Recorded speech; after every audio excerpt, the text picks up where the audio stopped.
এই আর একটা নার্সারিতে ঢুকলাম আমি।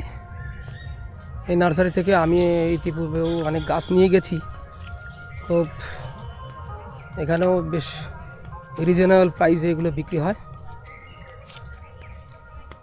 ভ্যারাইটিস ফুল ও ফলের গাছ আমি নিয়ে গেছিলাম এখান থেকে। জবা গাছ মানে যেটা মা তারা আর কি, সেই মায়ের তারা যে পুজো হয় সেই ফুলের। এই সাদা জবা ঠিক এরই উল্টো লাল জবা, প্রচুর সাদা জবা, সাদা জবারই লাল জবা আর কি। লাল জবাটা বেশি চাহিদা। এই যে লাল জবা, এইগুলো এই হচ্ছে পদ্ম গাছের মতো লাগছে মনে হয়, পদ্ম ফুল।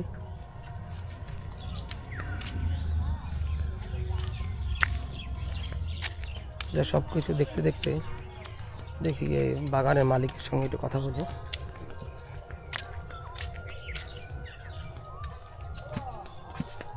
কাকা, আপনার কাছে আসলাম। আমার বাড়ি তো কাটোয়া।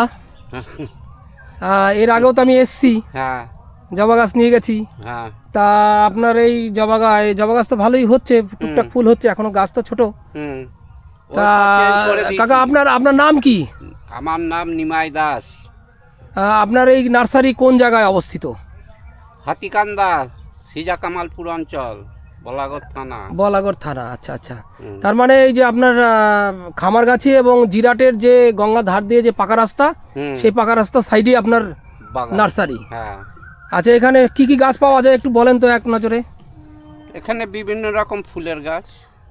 শুধু কি ফুল না ফলেরও গাছ? আবার যখনকার যেটা সিজন, শীতের সিজনে নানান রকম ফুল, বর্ষায় নানান রকম ফলের গাছ, গরমের সময় গরমের যে সমস্ত গাছ সবই। তার মানে ফুল ফল সবই পাওয়া যায়। হ্যাঁ, যখনকার যেটা মানে সিজনে করতে হয় সেই সব গাছ। তাহলে আপনার নার্সারির কোনো নাম নেই? না, মানে আপনার নামেই নার্সারি চলে? হ্যাঁ হ্যাঁ হ্যাঁ। আচ্ছা, ঠিক আছে, ভালো থাকবেন। আপনার নার্সারি ভালোভাবে চলুক। এটা পশ্চিমবঙ্গে তথা ভারতবর্ষে, পৃথিবীর যে কোনো প্রান্তে এই নার্সারি আপনার নামের পৌঁছে যাক এবং আপনার শ্রীবৃদ্ধি কামনা করি। নমস্কার।